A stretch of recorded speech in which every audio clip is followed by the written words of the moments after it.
Yeah, Why yeah, you're yeah. showing? We'll put the code. Hello, Sue. Hello, hello, hello, hello. You Hmm. there, Beena? I'm here. Okay, Why are you so completely off the screen? Why am I completely off the screen? Yeah, I hear you, but I don't see anything. Oh, I just maybe that the internet on my computer is a little slow. Isabella's gonna listen in again just so that she Sure, can sure. Hi, understand what we're Isabella. doing. So yeah, You know so what? that's cool. I'm gonna pop off and come back on because I saw you Okay, for a moment and then you all went away. So okay. I'm gonna pop. Well, end me because I have no way to end myself. Oh, I okay. can't see anything. Here comes the boot. Are you ready? Are Bye you ready? bye. Bye bye. Ready? There we go. Booted. Booted. Oh, I'm still here. Ah, yes. why it must be that no, it's just okay, so I think I delayed. deleted the email with the link to the course that I was Oh, okay. I've I'll been send it taking. again. Yeah, Yeah, can you send yeah, that again to me, yeah. please? Sure, sure. Thank you. Yeah, no problem. No problem. Okay. Now we're Oh, talking. Now we're okay, Okay. okay. Hello, good morning. Good morning, Beena. Good morning, Sil.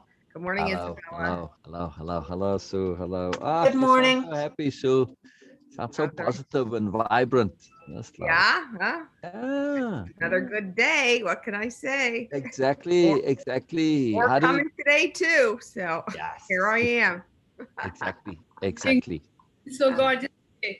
I Ah, love this print. yeah, it's my favorite. It never goes out of style. That's why I love it. You can buy Oh, this 20, 50 years ago and it never goes out of Yeah, style. yeah. And I think it's standard uniform for certain feline ladies. No.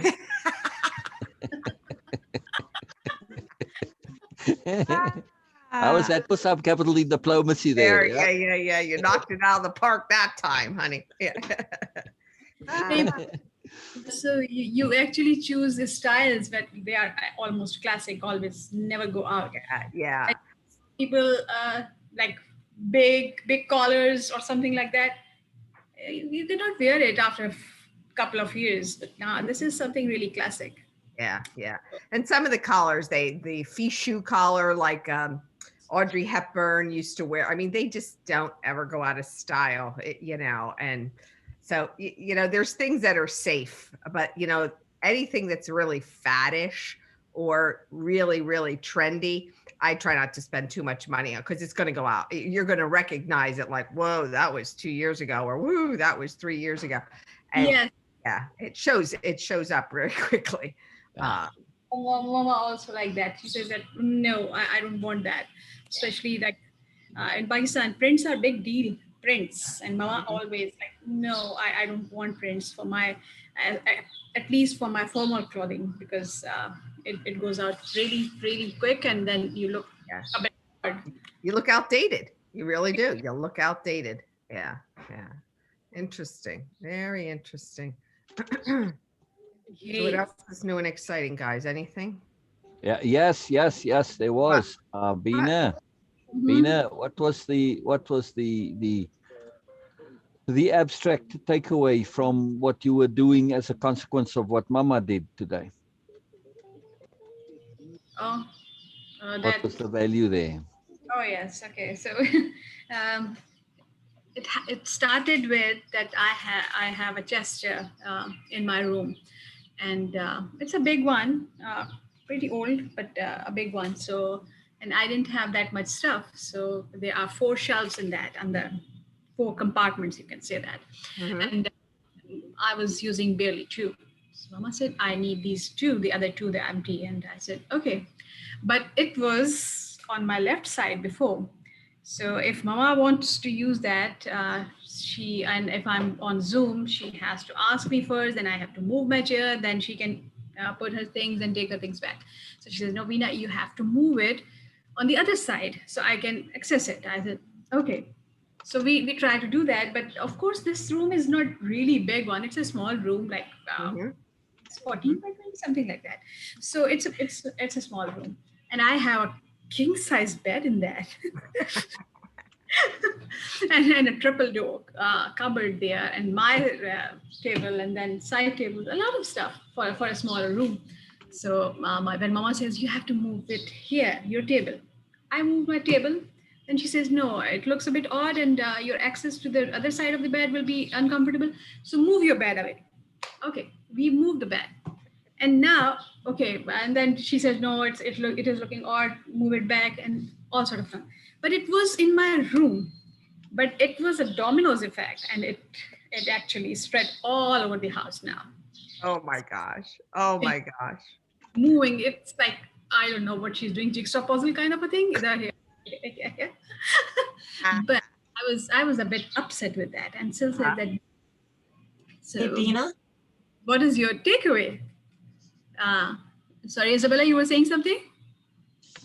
I'm sorry about just cutting in, but I got one question. Why are you letting her tell you where to put stuff in your room? No, she just want to use that empty space, a spare space I have in my room in a chest of drawer. So she says, Beena, if I can use that, and to access that, I have to move that. This is how it happened. Use more of it. She needed to get. Okay, so I misunderstood. Never mind. Also, because you live in a joint family, Isabella, I'm from Pakistan. We live in a joint family. We have separate bedrooms, but of course, when you live in a joint family, you share things because people are coming in your room, you are going out, and we have a dining area separate, but we all sit together. It's a common room. And then Mama's bedroom, my sister's bedroom, my brother's bedroom. And then we have, so it's a kind of everything is separate. You have independence, but also you have to share everything also. So in joint family, especially in my family, it is like that. You have the independence, but also you need to share things. So that was it. And now when so last week, Beena, what was your takeaway? So the whole story about that shifting, moving comes to that it is necessary, and it is really, really crucial. I can say that once you started this process of transformation of way of impactability, you have to follow it through to the end. Because otherwise the chaos will happen.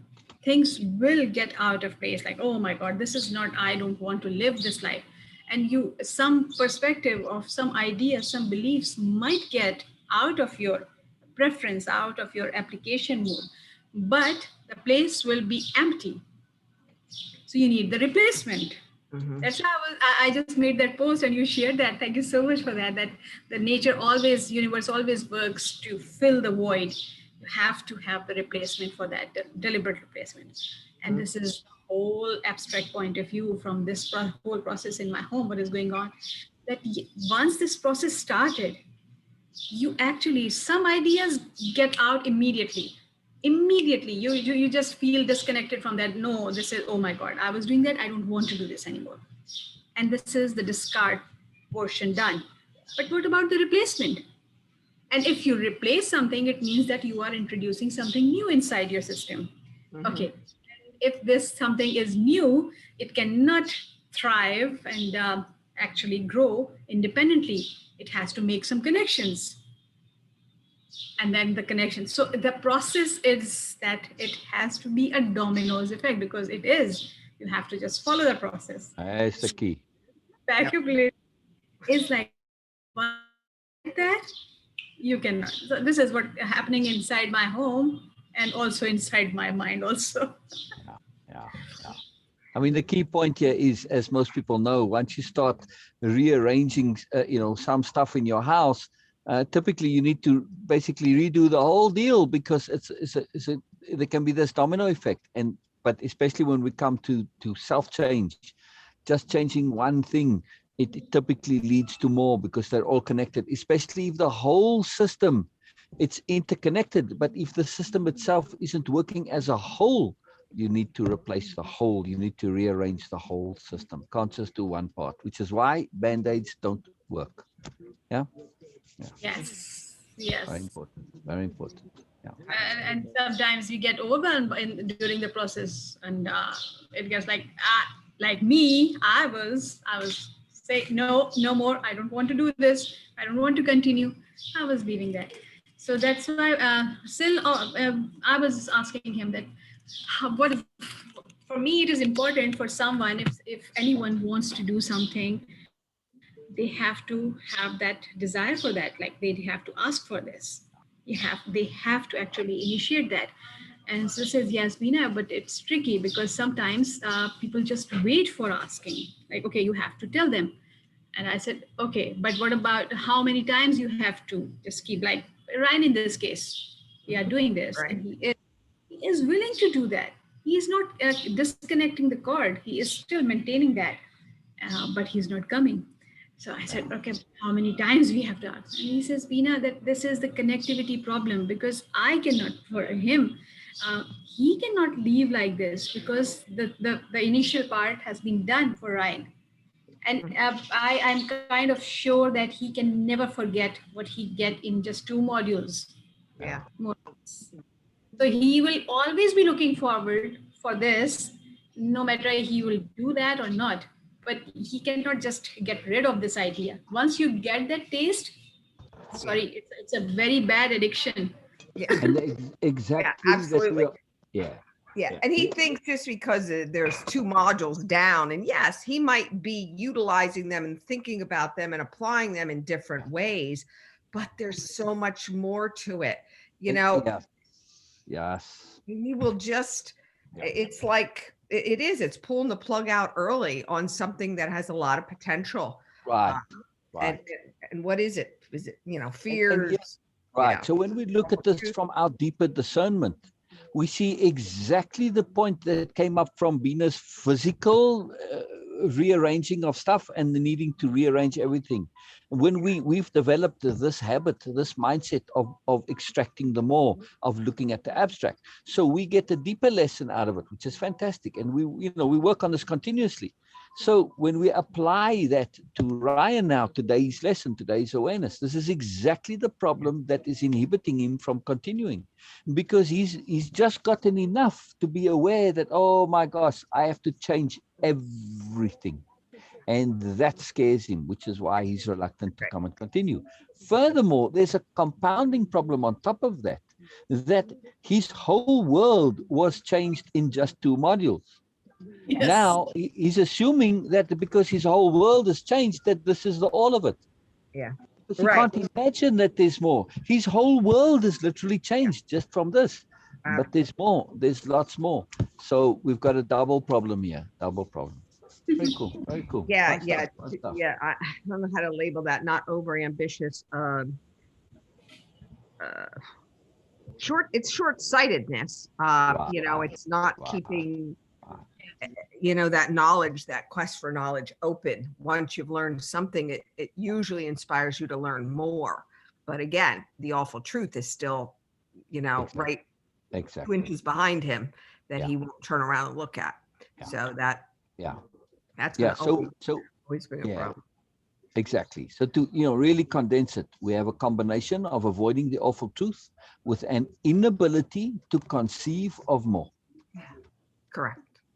Combined. Right. He had a taste of more, but has not hit that piece that everything has more. Everything.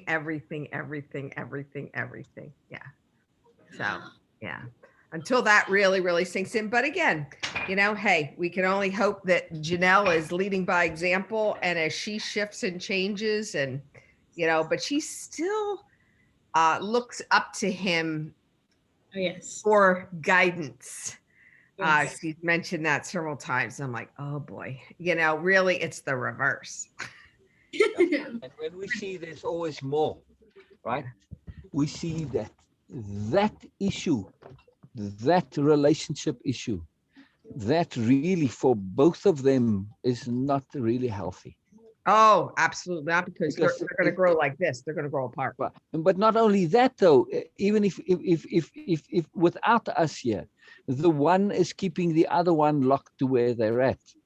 Yes. Right? So now we are hoping not that it goes apart, but that it inverts. Oh. And at some point that's going to happen. She's going to become the pull and he's going to become the push. Yeah. So, but her, the freeing up of her psychology here, this is a huge deal. If she doesn't get to that point, which she's obviously rapidly getting now, where she's taking her cues from herself And that's the only thing that anybody can do. You don't want to be taking your cues of wisdom and sensibility from anybody else, right? Right. Even Right. in the program, this is what you're learning to do it for yourself. Oh. It doesn't come from the program. And that is the hugeness of what's happening there. So, hey, in his own way, Ryan is helping. And it's going to help him longer term. So Yeah. all we can do is just be patient, and Yeah, it is what it absolutely. is. That's what it is. Yeah. But Isn't as- that magical? Sorry. Okay. I was just saying that Sil mentioned that many times in the beginning. Also, from the beginning, he is mentioning that Janelle is a very skillful person in by Very, leading very. it, by pushing it. How you say that, Sil? I always get confused in that. Leading by walking backwards. Backwards. Exactly. Mhm. And she is actually she gives more than what is needed, and what even Ryan expect, that she actually take care of everything, that how Ryan will feel comfortable and confident, Yeah. because Ryan is really interesting, that he is such a good human being, really. Yeah. He is sensitive, he is sensible in a particular way, he is, Oh, yeah. and he wants that moreness. He has this goodness in that, and which is very obvious. It is not like a hidden thing that you have to search for it. No, his goodness is very obvious, and his willingness also. He wants Yeah. to do, but Mhm. some years, oh my God, they are so Yeah. much into that. And you can almost hear her leading by walking backwards every time Sil says to her, now, Yeah. why don't you, talk to Ryan and get him in the right direction, blah, blah, blah. She says, okay, yeah, I'll look at that. I'll do that. So she is not going, okay, running over and say, Sil said you had to do it, and pushing him by any means. She No. is doing her thing Yeah, and yeah. gently letting Ryan. No, it's a perfect example. Perfect Yeah. example. Yeah. Saying she's amazing for that. Ryan shared with me also, and Sil with so many times very clearly, that I am her teacher. Every knowledge and information and wisdom will come from. But then he flips it around and says, I learned from Janelle, I know nothing. Yeah. He says the exact opposite sometimes. It's really fascinating. So we just have to trust. This is a magical example of capital T trust. Yeah. Do your maximum. We be impeccable. What comes at some point, we have to trust that it is appropriate. And I really do feel in this case, that it is, and that space too. For the whole thing to resolve itself, it's quite magical. It's really, really most magical. I just love it. It's Feel very that cool. just to imagine that how much Janelle could be if she is not holding herself back. Yeah. Yeah. Because look at her writings and everything. She actually, what is this now? Wow. Wow. Pizza, pizza, pizza. Pizza. It Well, looked like a hamburger with cheese on it. Pizza. Well, Okay. it's a multi-meat cheese pizza, and then I added more cheese to it. So yeah. Very fun, very fun. He's gonna die in front of us, Beena. No. God forbid. And I'm gonna add some fresh tomato on top of that. Fresh Oh tomato. yeah, that'll carry over, honey. That fresh tomato. That's Mhm. right. I gotta make it healthy. I gotta make it healthy. It's just protein, carbohydrates. Mm. Oh, Okay, we won't talk. magic stuff. Magic stuff. Magic stuff. Yeah, I'm having all my carbs with meat, protein. All good. Teams, yes. I had a good example yesterday with one of my clients, capital D diplomacy. It was pretty interesting. Oh, yes, yeah. I've been wanting to. Yeah. Mm. Yeah, it jumped out like a sack of hot potatoes almost. This woman came in. She's full of pain. She's arthritic. She's in her mid 60s, has rheumatoid arthritis, so her hands are kind of really all crippled up. Her feet, but she skis. She does everything. I mean, she is so active. But there's the thing: if you rest, you kind of rust. So. No. Her activity is good, but with the COVID and gym shutting down and so forth, she stopped her exercise program because she's one of those people who is not self-motivated. She needs to go to a gym and have somebody go 10 sit-ups, get over there and 15 minutes on the bike and back. She just can't do it on her own. Yeah, they need a drill sergeant. Yeah, like she needs that drill sergeant. So she's all upset, that she had lost 20 some pounds and it's back. And on her way to the appointment with me, she stopped and picked up, she said, I went in for carrots and I came out with carrots and donuts for myself. So, understanding her history of, certain things. And I said, yes, you can laugh and stuff. I said, but what does this look like in the future for you if you continue to do stuff like this? So just kind of not saying to her, are you kidding me? Do you really think that donut is going to be good for you, in language, rough language like that, which I wouldn't, but you don't say it like that. So I just, was bringing up things like, so what does the future look like if you continue in this way? And she goes, she stopped. She goes, oh my God. She says, I'll be up and past my most uncomfortable weight and this, that, and the other thing. And it was really a lesson of not sitting back and giving them the opportunity to think about it themselves without being straightforward, using that neutrality, using, understanding what she's all about and her position and how sensitive this was. And I said, we brought this subject up before about, that there's really something underneath that. Why do you want to ruin what you've done or continue with that behavior? She goes, me, Sue. She goes, there's no way I'm going deep in there. My sister, she comes here, she goes deep all the time. That's not me.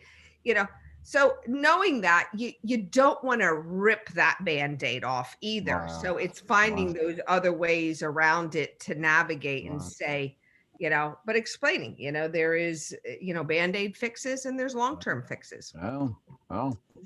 But it was an interesting lesson. I'll have to think of some other things that showed up, but it was funny as I was working on her. It was almost like this big neon sign came up and it said, diplomacy. I'm like, I love when that happens. I just love it. Because that was the sign for me to say, no, Sue, don't. This is not your opinion. This is not, for you to say, oh, yeah, you're right, or you're wrong, or you're this, or you're that. No. What does this look like in the future for you? What if you continued in this way? Do you like feeling the way you're feeling, hurting, and so forth? Let them think about it. For me, if I do an abstraction there for the takeaway, what did you do there? What was effective that you can take as a tool? And it's always perspective. It was overview perspective was a huge exactly. Part. You connected her to an awareness which is obvious to you, but might not be obvious to her. So you connected her to an overview perspective. Exactly. Because in that bubble, I'm getting the donut I'm thinking about now. But what about What about tomorrow's donut and the next donut and the next donut and the next donut? Yeah, exactly. Yeah. But also, then you brought up even further to say, but wait a second, is this purely just an awareness issue, or is there something more going on? And clearly, from what you said, there's more going on. So at some point, we could. She doesn't want to go into that more. But if she says this comment, you can now, this is something that you can maybe think ahead of time or whatever. But just, when she says, I went in, I bought carrots, I came out with donuts and carrots. So, wow, that's a really interesting way to punish yourself. Mm-hmm. Big smile. Mm-hmm. Big smile. The big smile is important. You're making a joke, but there's something more to the joke, right? Now she gets an opportunity to go a little bit more directly, or at least to be aware that, wow, you've introduced this idea that maybe, maybe she's doing it to punish herself. Yeah. Okay. She says, yeah, but what do you mean? I don't feel like I need to punish myself. Just sometimes people do this, they don't want to achieve their goals because they don't feel like they deserve it. So they self-sabotage to punish themselves because they feel guilty about something or ashamed about something. I don't know if this applies to you, but I'm just saying, it's potentially something. Now you've at least opened the topic. Now you can talk about theoretical people who do this or actual examples, without obviously naming names, but, just in the abstract of it, to say, yes, this sort of happens sometimes. It may not apply to you, but it's really interesting. Now you can have a fascinating discussion about the psychology in a removed way, which allows her to deal with the issue, but it's not about her. It's about, your theoretical client that you're talking about now. Very diplomatic, yes? Oh, absolutely. Absolutely. And, and the thing in diplomacy is not forcing anything on anybody. Before she tried bendable bodies and, I brought it up again because I wasn't into that at all. And because it was something she would have to do on her own at home. I said, well, you really need to think about,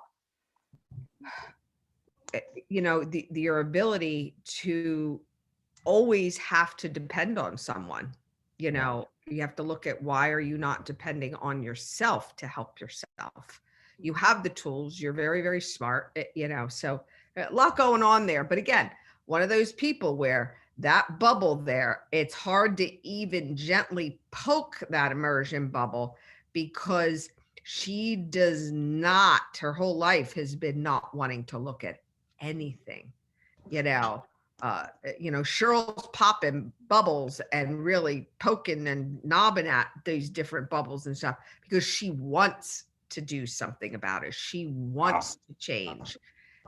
This woman is way more content to just complain, and then go reach out and get help from someone else, an external source. Right. So, and it's steam engine logic.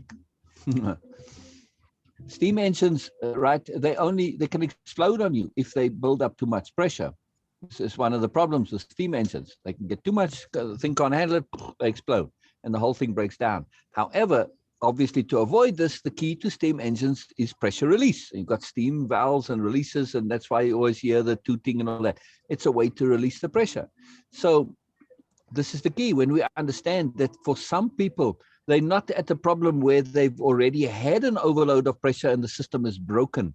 No, or needs to be replaced. Okay, you can replace your steam system because it's very inefficient with, much better systems. But they need to just release the steam. And so for some, this is just managing the pressure, and the complaining is just a mechanism for pressure release. So it's all contextual. It's all contextual. Yeah. Effort, True. reward too. Absolutely. Yeah. So it was interesting. It was interesting, but it was funny how, wow, there was that diplomacy that really had to be kind of put in place right then and there. Otherwise it would question my integrity, and what I'm trying to do here. Yeah. Exactly. So, This is why we so love appropriateness, right? It lets us really see things in context. Fine, I've got a steam engine, but hey, you know what? I use it occasionally, and I don't need to go very fast, and I've got plenty coal or wood to fire the thing up. Okay, the price I pay is a bit of pollution, but it's working. The cost of replacing it with a modern electric engine or diesel or whatever, it's too big a deal. The effort doesn't justify the reward. When we look at the things in the bigger context, it all starts to fall into place. So, plus some people like to just learn slowly, Yeah, no, absolutely. She's had the same problems for her entire life because she just won't choose to look at things, but that's the life she chooses. So you can only do so much. I'm not going to push her into anything. But on the overall, she's not miserable, yes? No, she's not miserable. No.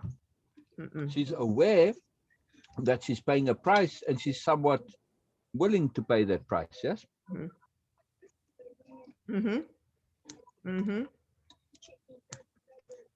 Absolutely. And that's a big deal. That awareness of willingness to pay the price, yeah? Yeah, I guess, you're willing to accept the consequences then you know, have at it in a sense, you know. Effort versus reward, exactly. That's right, you know.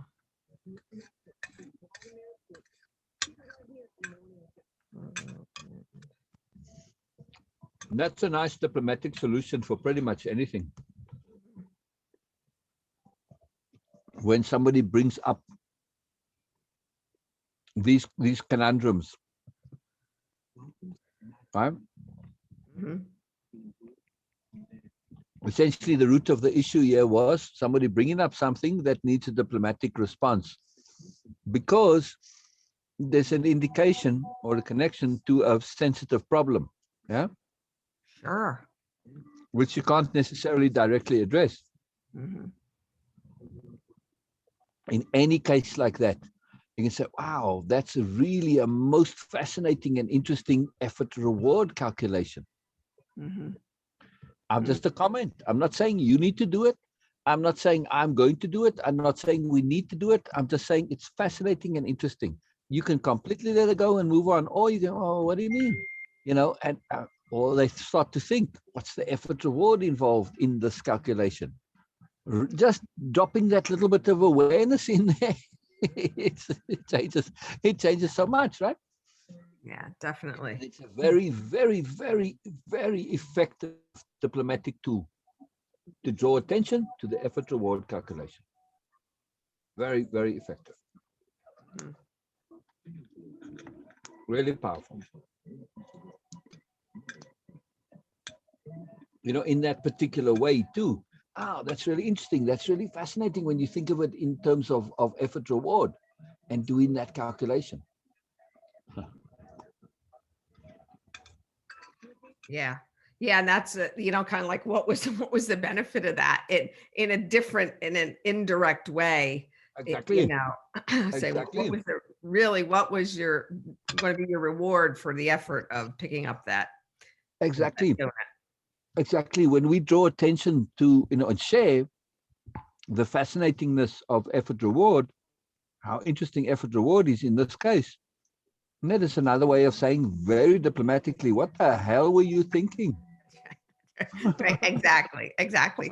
That's what I thought. Instead of going, really, you know, and kind of being not arrogant, but you know, it's like, oh, Yeah. so It's like in mental. the Right. future, if you continue to buy the donuts every time you go for carrots, you know. Yeah. Exactly. Exactly. And right then she just went, oh yeah. She said, not good. You know. Yeah. You know, addictions and indulgence is a very difficult problem to deal with. Oh, Hmm. All right, Beena? of any kind, indulgence of any kind, yes, that happens.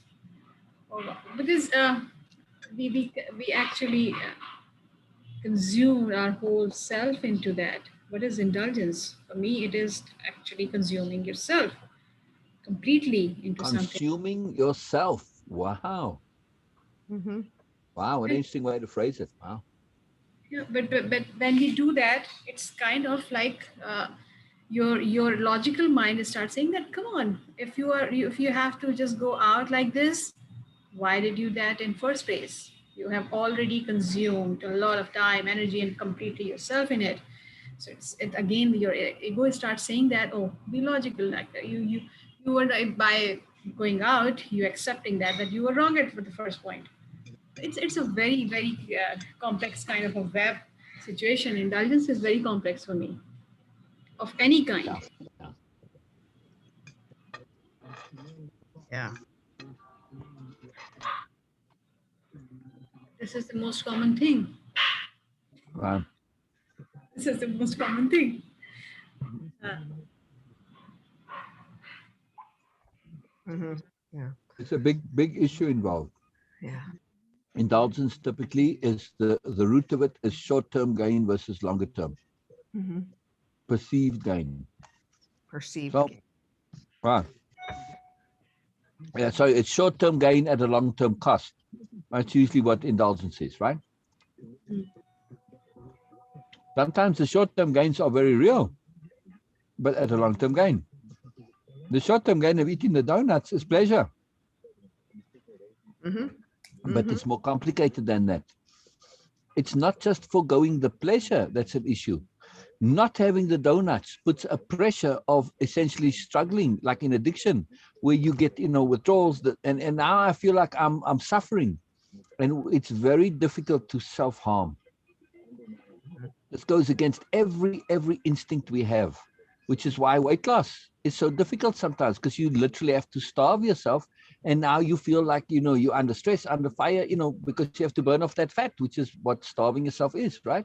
Okay, you've got enough to be able to do this without risking your health, but you are doing something that your bureaucrats are saying, you're harming me, you're harming me, you're harming me, against it.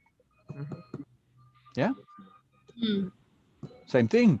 Denial of the drug or of the donuts, which says, I'm suffering. I can fix the suffering by eating. It's very hard to justify causing suffering to yourself. It goes against your entire system. Very, very difficult. So this is the problem when it comes to indulgence. It's not the doing of the pleasure part that's the issue necessarily, but the denial of the pleasure when it's translated as suffering.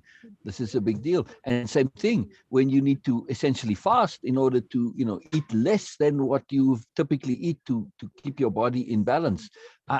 Yes, I need food, but now in order to actually reduce the weight, I need to eat a little bit and get the rest from my stores. But that feels like suffering.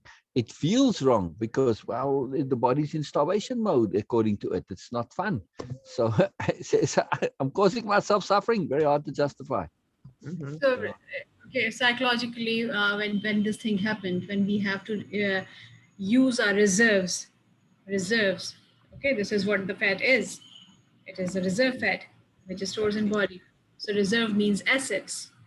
So your body start feeling that you are losing your assets.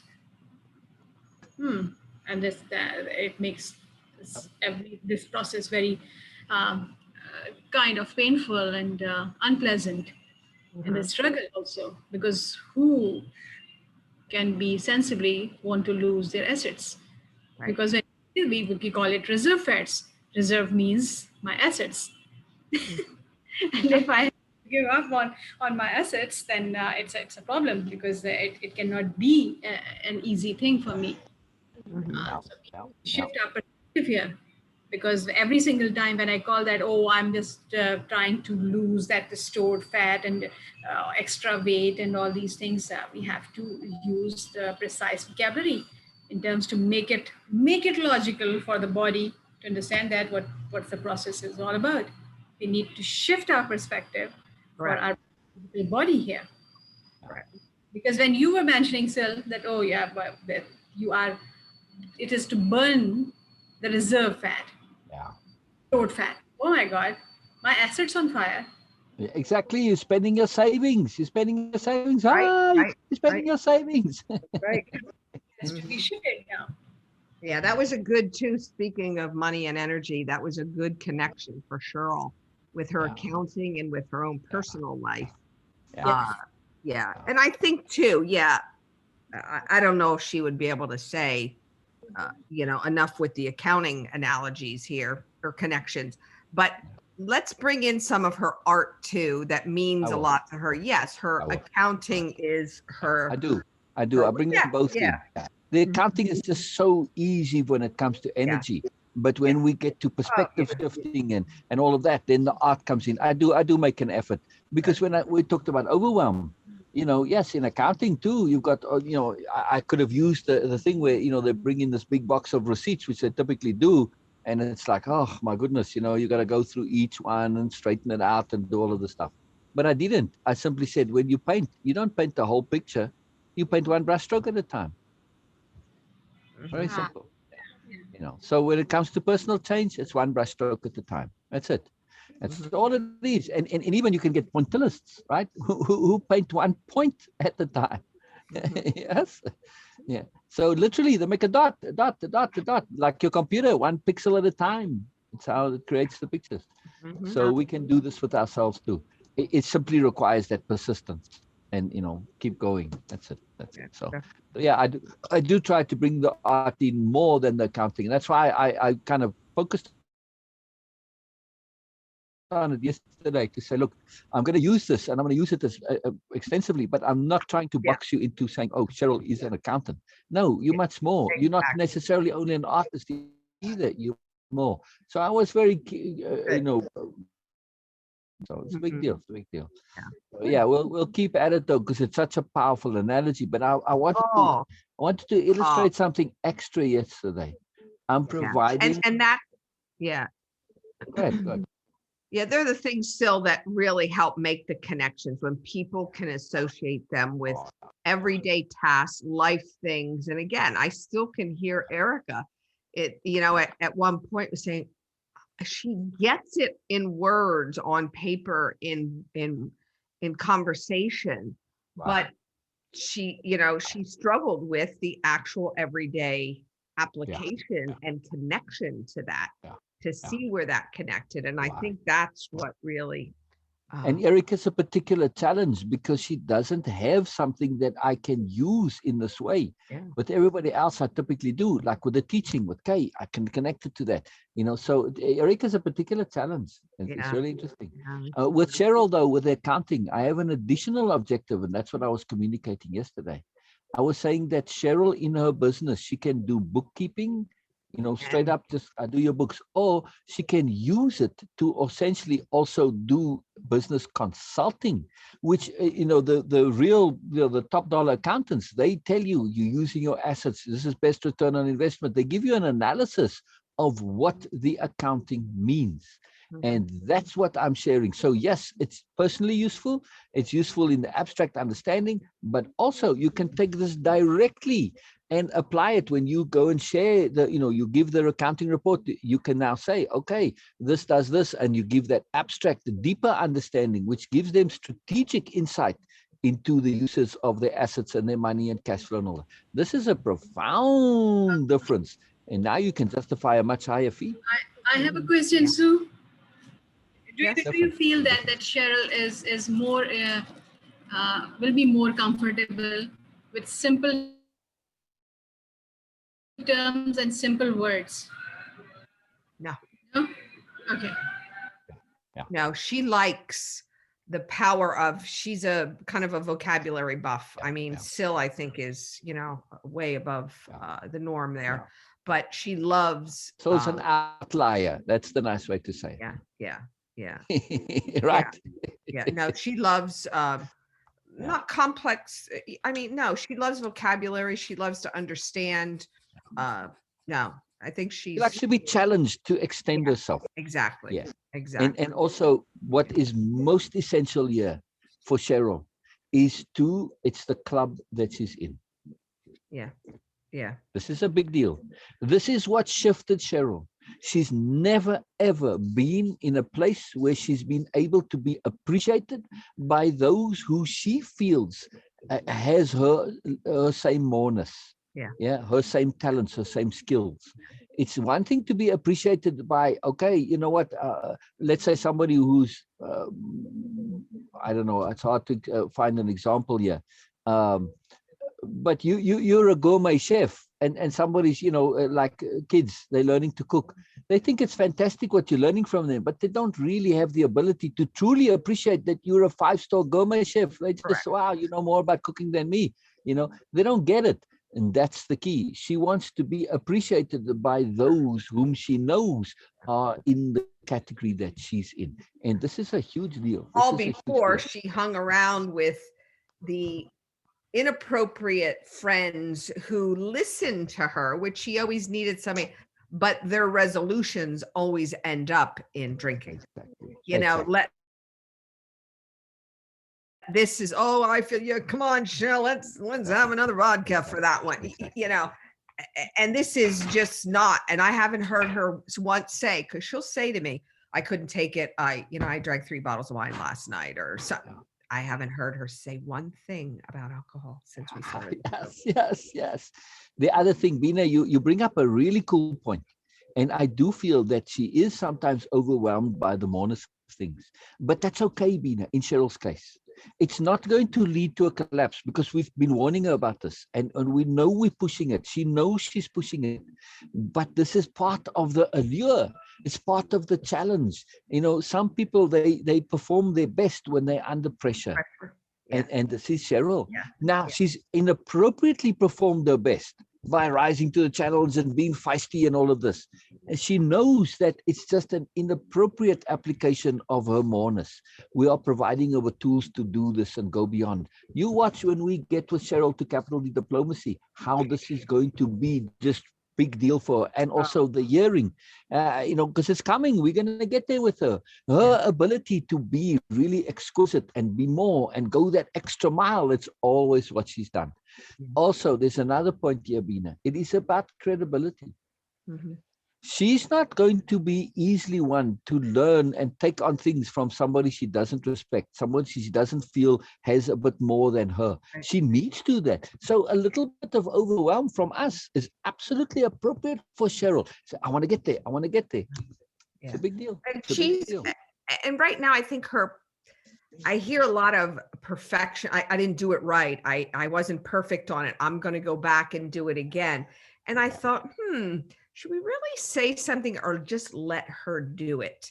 What she feels comfortable with, because what I think is happening is she's already seeing the changes and seeing new understandings and new perspectives on how to read something. So just in a couple days time, she shifts.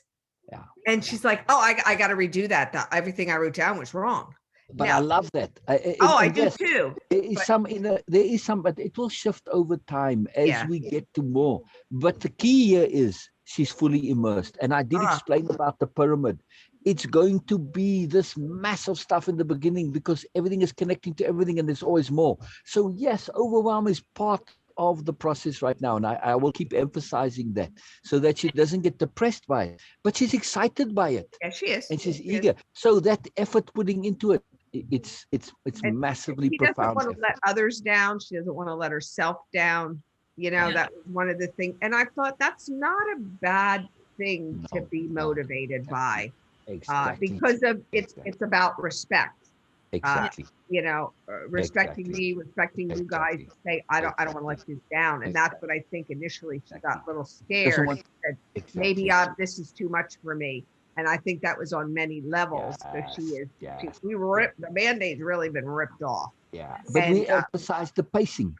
And we said there's no challenge, so it's you doing it and doing it immersing. So we emphasized all the appropriate things. The key is she's doing it. Yeah. And of course, she doesn't want to let herself down. That's the biggest. Absolutely. That's her biggest fear. That's her biggest fear. Down.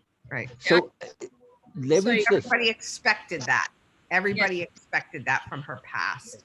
That she's gonna do something and then she's gonna let everybody down like she always does and drink or get in an accident, God forbid again, whatever. Yeah, because I asked Sil because I was paying attention to her. I still remember the first time when she came on Zoom and how she was at that time. And yesterday when we were discussing, it was a lot to actually digest. What we share, it's a lot for us. So it's like we do every time now. But for a new person, it's a lot.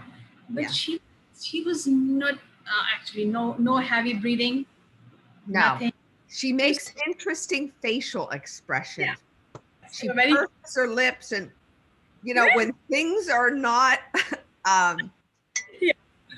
like she wants to pretend like I get that, and she doesn't.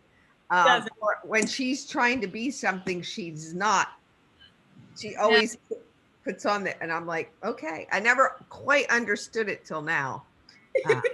Yeah. So, but she this is what was happening in the first Zoom session is not happening now.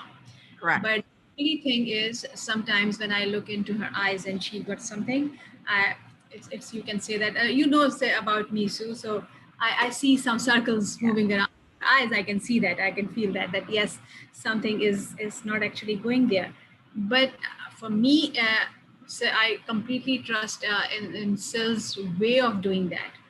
Just one thing that sometimes at Zoom session, it's already very long for 2 hours. It is precise, but it is very long. It is not like a short-term thing. But after that, it becomes like, wow, too lengthy. So I was feeling that. other than that, I completely agree with that because I see results every single time. And I was feeling that now it is not going to work. Still, it is like, oh no, where are you going? What are you doing?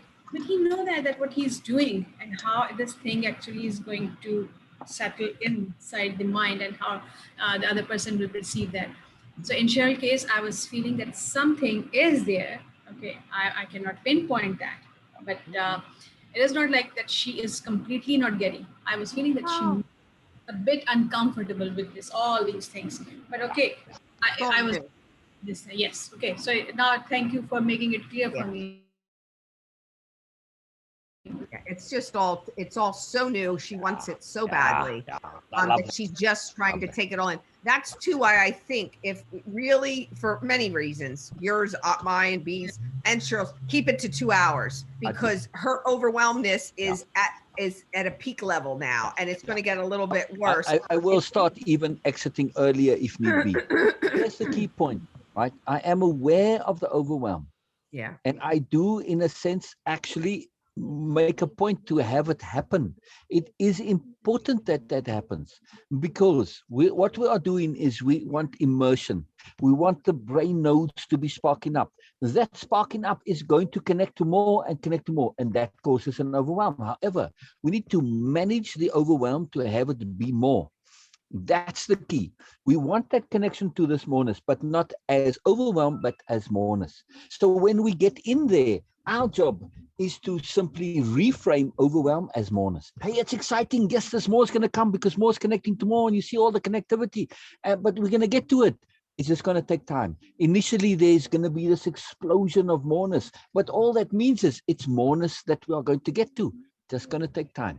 And that's the key. So we want that immersion. We want the explosion of moreness. That means the brain has changed. It cannot be avoided. We just have to make sure it is labeled appropriately and connected to appropriately. Yeah. Right, So it's a because- positive, not a negative. Yeah. At an early stage, she is already naming issues she needs to work Exactly. on, like energy management and mood management, and diplomacy, and really hearing something. She just doesn't know the conception yet, the terminology. I'm like, I keep telling her, there's a module for that. Hang on. Just stay the course. It's coming. Exactly. I wanted it all like, give me it now, give me it now. Exactly. But it is exactly. The point is her brain has changed. Yeah. And that's what we're after. Once this change and you start to think, and she says, oh, I get distracted sometimes in doing that's what we want. Yes, absolutely. When you have that full immersion of the brain, now the changes start to happen. And later on, they come through in behavior.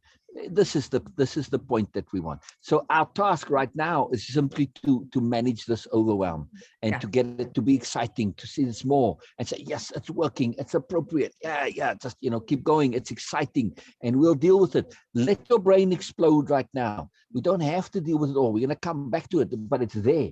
It's there. Yeah, your that brain encouragement for her, the emphasis on a little wee extra emphasis, I think, for her on encouragement is going to go a long way, because again, there's always that doubt. Exactly.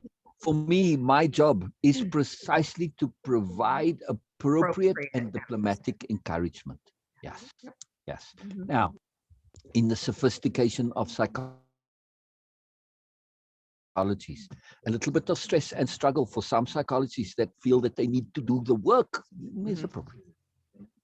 Right. In other words, in this case, if there's this perception and feeling that I'm sacrificing a bit, I'm pushing myself, I'm doing more, I'm being disciplined, I'm being rigorous, I'm forbearing, this is a massive way to backwardly, retroactively assuage the conscience of when that wasn't done in the past.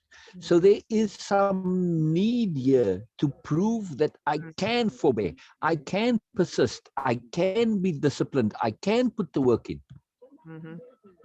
Yeah, right? no, I've seen her discipline inappropriate actions, but she can get very, very focused. They've just been on the wrong things. So this is Exactly. she has no problem. She's not exactly. lazy. I mean, my client that was here yesterday, she goes, Sue, let's face it. She goes, I know who I am. I'm lazy. And you know, she took that label. She is making sure that label is what it is. And in the opposite is in Cheryl's case, she knows that there's more and she's capable of more. And that's why she is striving to be that, you know. Appropriate application. Yeah. I can't hear you. Yeah. Right. She's sir, very you have a- focused, but it's about doing it. Doing it, it really counts. Yes. You're not coming through. I'll just leave and come back. Okay. Oh. Go ahead, Beena. No, I was just saying that this whole process it gets a bit overwhelming for like, oh my God, maybe she might. I was feeling that, oh, she might get overwhelmed because the Zoom session is getting a bit longer. 2 hours is already enough. But she said that and very clearly when Sil said, not now, I think that maybe 2-3 weeks before. And she Sil said, okay, we'll let you go. And then but he says, what if I don't want to go? Oh, well, that's a different story. That's a different story. If she in that moment has that time and you guys have time or I have time, that's great. But let her, you know what I mean? Sometimes there's that element that it just goes and goes and goes and you really have had enough and you really need to leave and you don't know how to say it. I mean, she, you know, she had to meet with Justin, you know, for the bookkeeping yesterday at 11:15. So boom, she had to get off, collect herself. And, you know, I had to get ready for a client. And sometimes it's over, it's done. But sure, if sometimes somebody says, oh, I can stay on longer, because they're ready, they're okay with it, because it's just like when your body, when you force yourself to overeat, it's like pouring gasoline in your car tank and it's a waste. It's an absolute waste. So when you keep talking on someone who's already at that overwhelmed stage, not a lot of it sticks. So initially a little bit of overwhelm is a good thing for many reasons. Absolutely. One of them. That's why I'm good with it. I'm good with it. Right. Yeah. One of them that we didn't mention before is proof of value. Yeah. If there's overwhelm, there's proof of value. There's so much more to this. We told you there was a lot to this. We told you there was. It's proof that you're getting value for your money. Gotcha. So a bit of overwhelm is proof of value. Yes. Gotcha. Yep. Absolutely. Very cool. Very cool. And then our job is, as we go through, is again to manage this appropriately and to assimilate it gradually. But it needs to be, that explosion in the brain needs to be there. This is very important, that emotion, because once you get hooked to that, this, you know, connecting to more and connecting to more, that's a magical drug that we don't want to get rid of, because that's the whole process, connecting more and more and more till eventually we connect to that big overview perspective. We see how it all fits in, we see how it all makes sense. And this is the magic that we want, yes? Mm-hmm. Absolutely. Very exciting, very exciting, very exciting. All right. Let's go on to the diplomacy of my stuff. Are we still on the tasks of session 1? Yes. Yeah, we went back and we're doing the tasks of session 1. So it's the end of slide 16. Share some examples of how you have perspective shifted on something said which is bothersome, obnoxious, downright stupid, or otherwise mind messing. For me, when you learn to know your audience, it gives you more ability to understand the comment and to not take it personally, because you don't really know all the details behind the remark.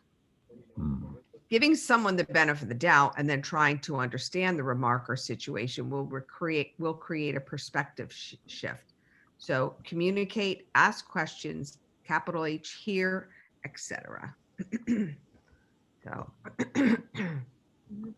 So yeah, I didn't have really examples, but yeah, you did.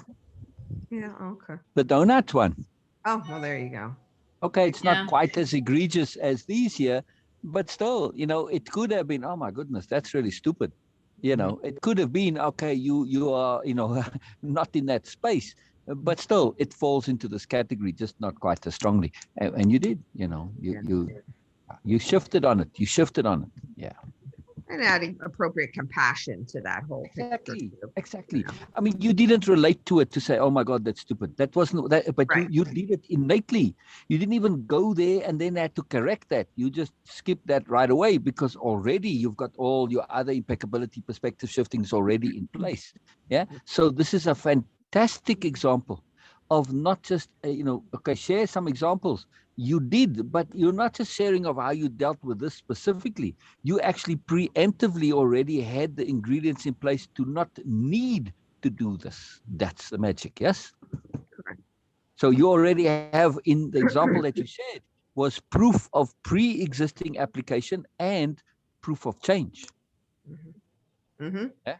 And that's huge. Proof of change is exceedingly. It showed right up. It was really kind of cool. Really Yeah, kind of cool. You went to it right away. You went to it right away, which means we don't always know that we've changed. We don't always know that we've applied. We don't always know that we've learned. Yeah. But in this case, you can look back retroactively and say, oh my goodness, you know what? I have changed because it came innately. It came automatically. Yes. Mm-hmm. Yeah. So this is something that we want to pay exquisite attention to and emphasize when we get these proofs of already happened change. Yeah. When we can say, I have changed. Wow. Yes. Wow. I didn't even realize I've changed, but I have changed. This we need to emphasize, not just for us, but for participants and clients as well. Sure. Vitally essential. Mm-hmm. That changes our confidence when we start noticing this.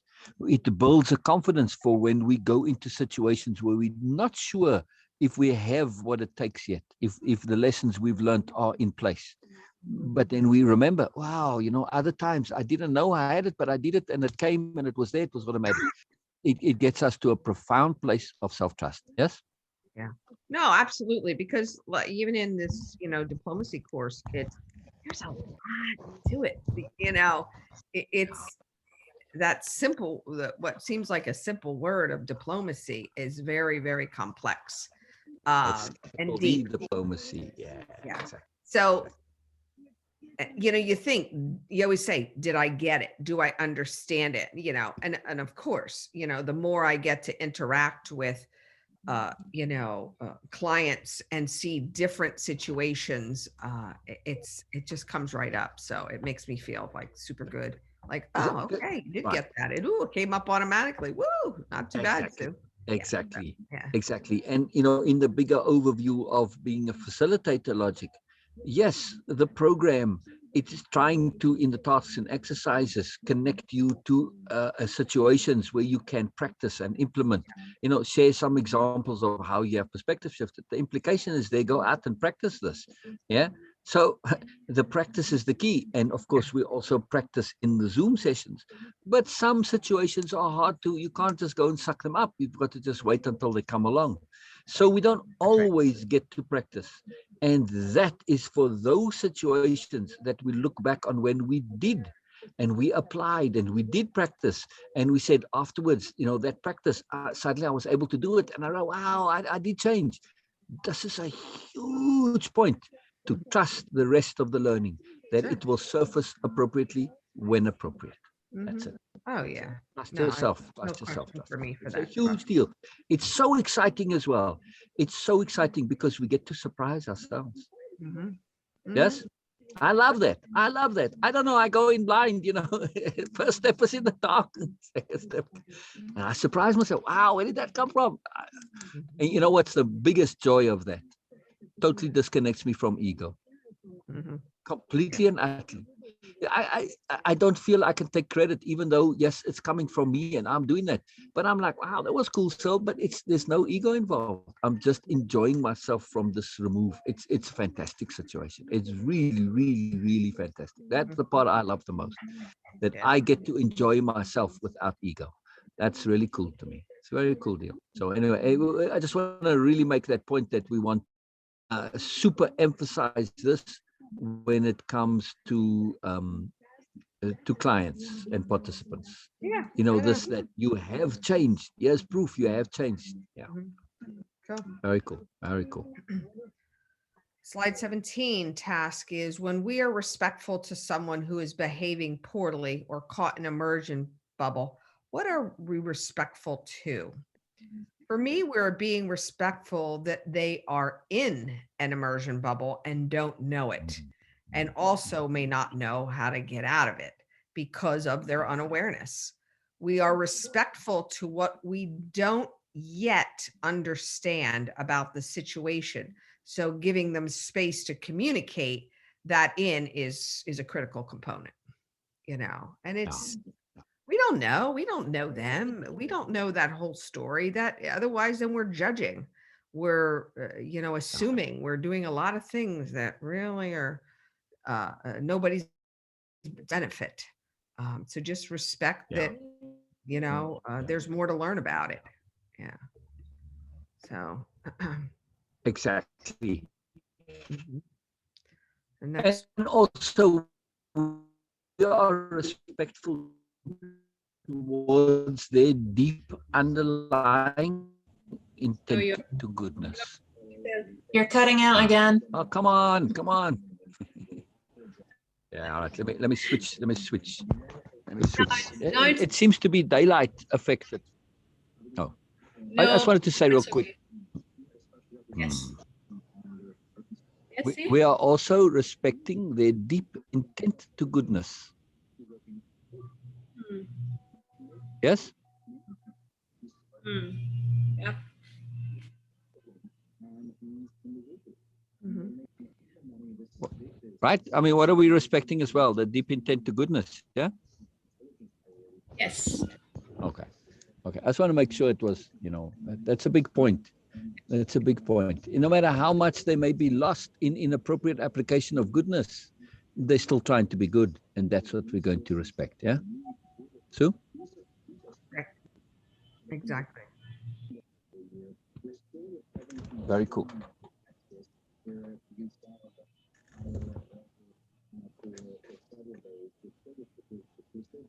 And also, I guess we are respecting bubbles, emotion. We are respecting how stuff works. Right? Mhm. You get caught up behaving poorly, emotion bubbles. We respect this is how the situation is currently. Yes, we want to change that. You want to change that, but I still have to respect that this is the current system in place. Yeah. Mhm. Mhm. Absolutely. So we are respecting appropriateness. Mhm. Mhm. Yeah, definitely. Next one, how do we use patience to be gentle?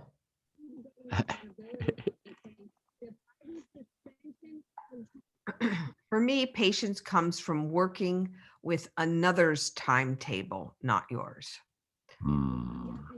They may not process or understand at the same rate as you do. So this is also a form of gentleness when you understand that. Patience is based on trust and also is waiting without stress.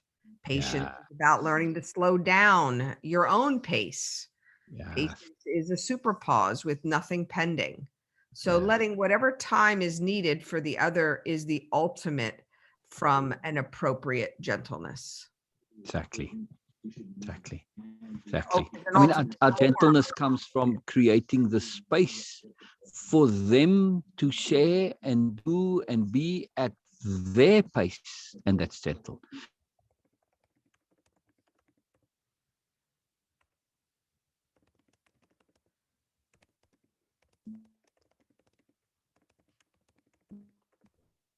Right. Yep. I can spell that out. Gentleness comes from the absence of pressure. Yep. Mhm. Mhm. Yeah. Yeah. That's how we're gentle. We remove the pressure. We remove the pressure because part of our patience is also a deep tolerance. Yes. Mhm. Yeah. Yeah. We are making space for someone to be and share without pressure, without judgment, without evaluation. All of this comes from our patience. It will come. It will come. It's okay. No need to stress. Patience is emphasizing the lack of the necessity for stress. Yes. Mhm. Mhm. Wow. Very cool. Very cool.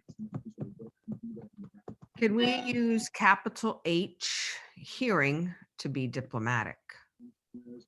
For me, most definitely. Capital H hearing is part of diplomacy. When we capital Exactly. here, Exactly. we're- It's almost oxymoronic, right? yeah, so It's my. I think that. here, yeah. Yeah. The previous one was pretty much the same. How is patience not gentle? Yeah. It's also oxymoronic. Yes. Yes.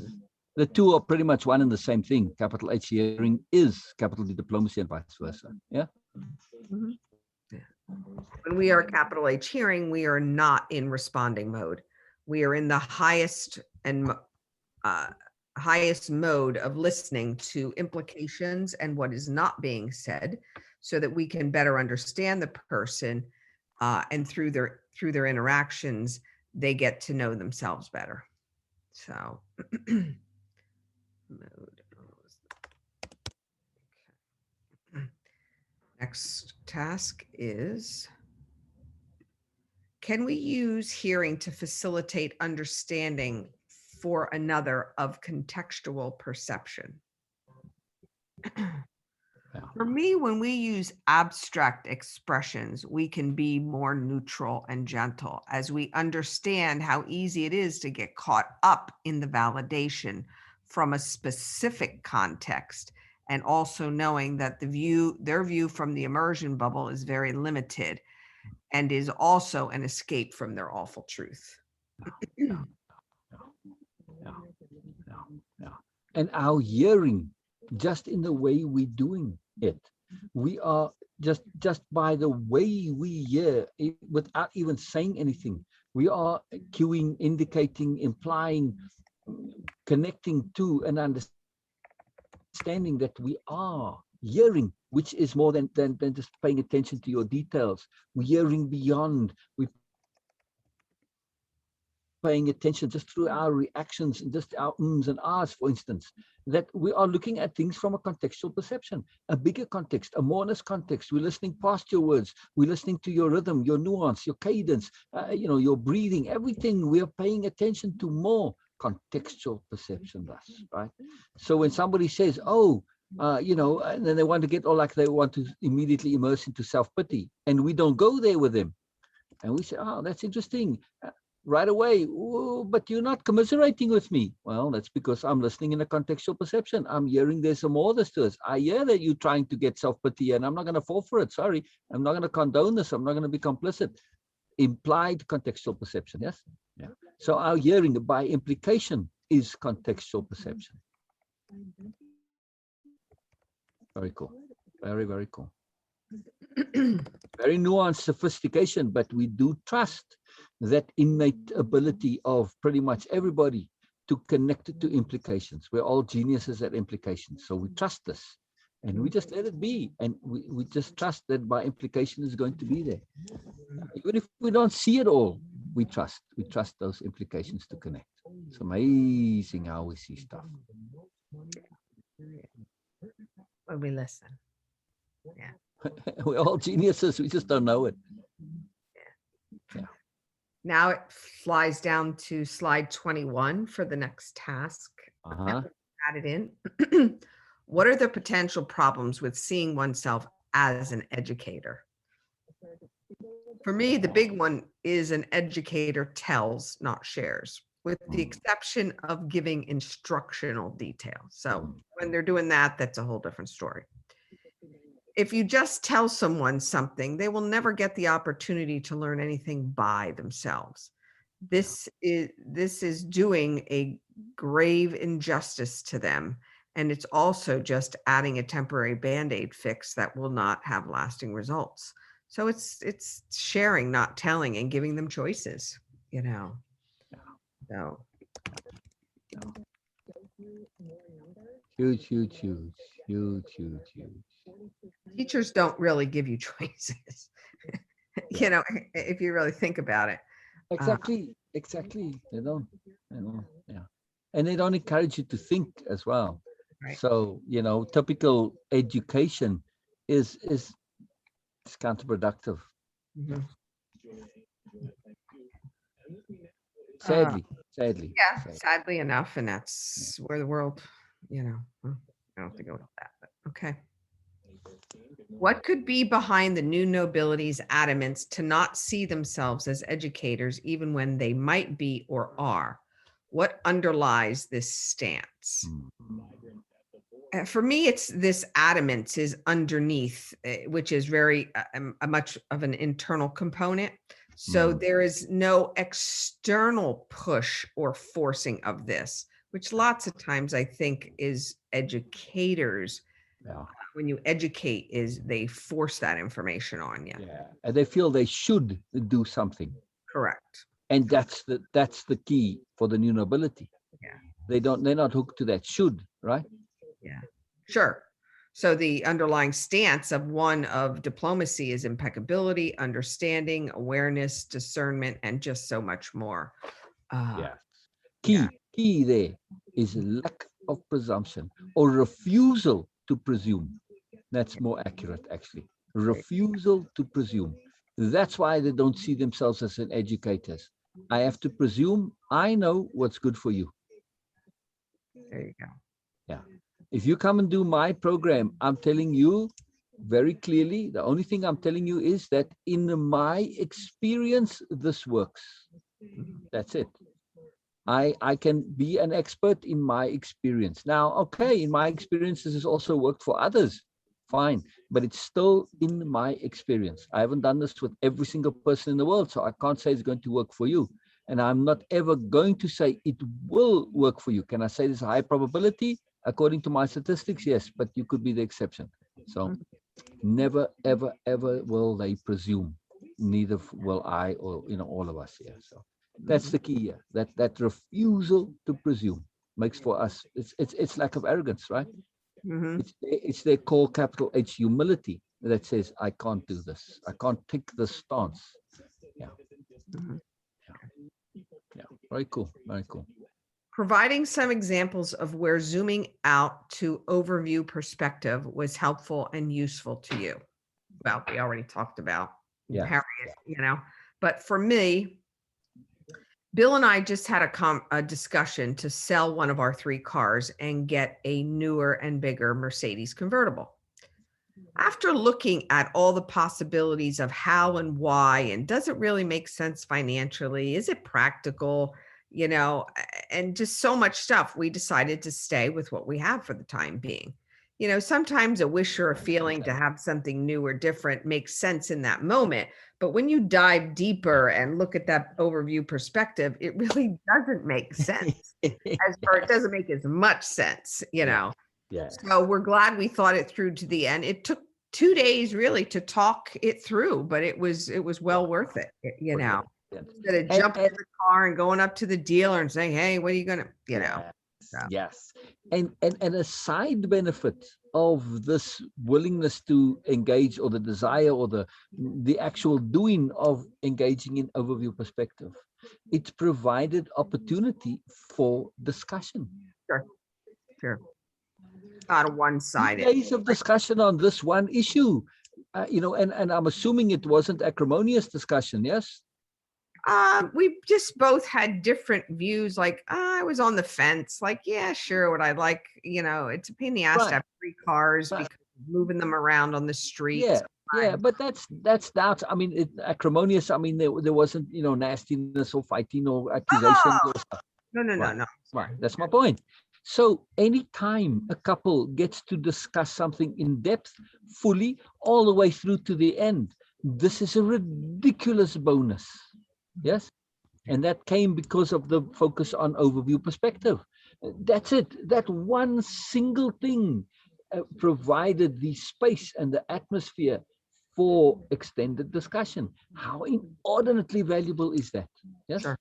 Oh, it's huge, but you can't get an overview perspective without thinking it through to the end. Exactly. And you cannot have a detailed, full, clear, open, frank discussion without acrimony if you are not connected to overview perspective. The moment you get into bubbles, that's where all the problems start. Yeah.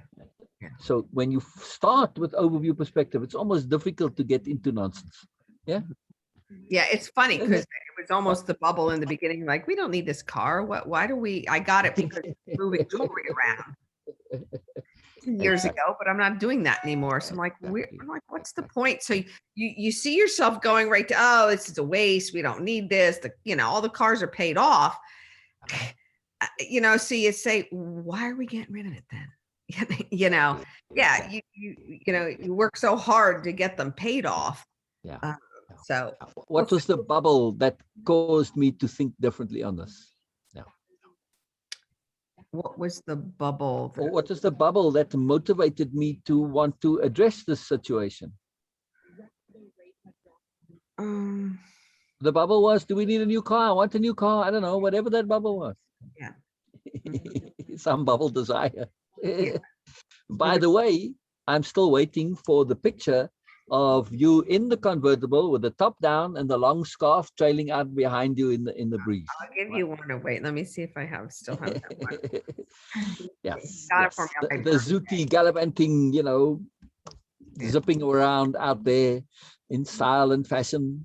Right, Beena? We got to see this, yeah? Yes. Very essential, very essential. Hold on, let me see if I can find it.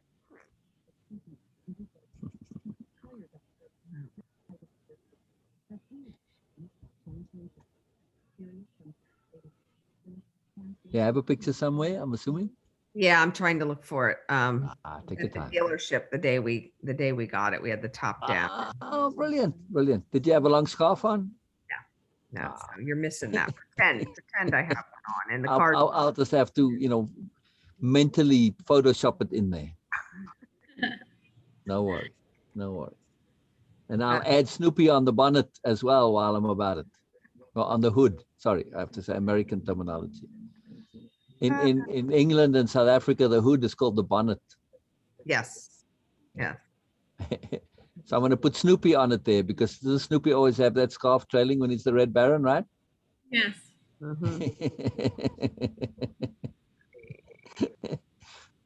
Maybe I'll put Snoopy in the passenger seat. Who knows? On Bill's lap.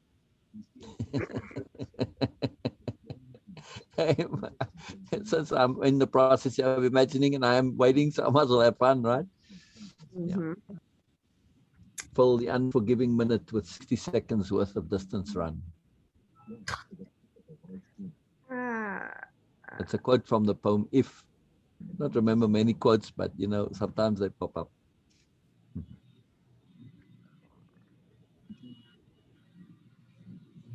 It's a good line. If you can fill the unforgiving minute with 60 seconds worth of distance run. Poetic.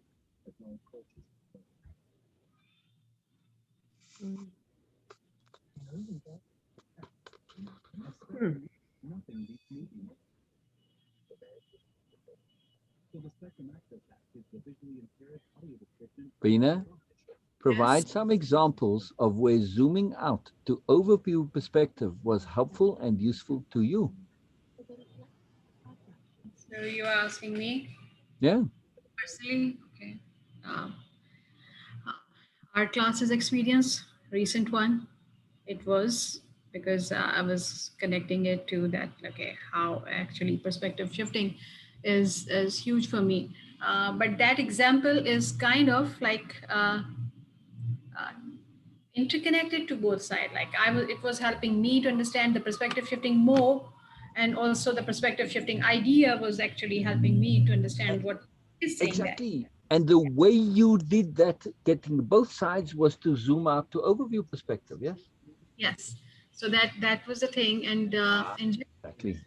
I was in the beginning when I was doing this way of impeccability, and I was feeling the disconnect with my friends, and it is still a bit sad, but in the beginning it was like I was kind of going into that ego trap, which I mentioned that it happens sometimes when you feel that, oh, you learned something new, so now you are no more part of that clan anymore. So okay, now I am a bit higher, so the ego just starts saying that, oh, these guys actually don't know what I know. That was the kind of a thing was happening, and I was afraid of it. So then I start distancing myself. But now when I go out and I actually communicate with my friends, like the last time when I go out with the Ray. And she was talking and she said many times that, Beena, oh, you're supposed to share a lot of things with me, but I'm just talking and you don't know, you don't share anything. But I was helping her. Like it is kind of habit now to capitalize sharing. So when Dure was talking and she was sharing and I was there, and it was no more ego thing for me, but I was understanding that I was looking at myself there before, which I was not exactly. But still, when you are not aware of something, there is no hierarchy in that. You're not aware. That's it. She's not aware. That's it. No nonsense attached to that. That any kind of hierarchy. But I was feeling that how things were before and how things are. So the bigger picture concept was that it's a bubble, no matter how big it is. Now my bubble is a bit bigger than what it was previous, the previous one as compared to the previous one. It is much a bit bigger, not much, a bit bigger, and The instead of bubble is a bit bigger. What the exactly, plan inside. and it is going to be in future again. What I'm feeling right now, someone else might be feeling about me, and I'm going to feel about my this self in future, that oh, where I was at that time, what I was doing, what I was thinking.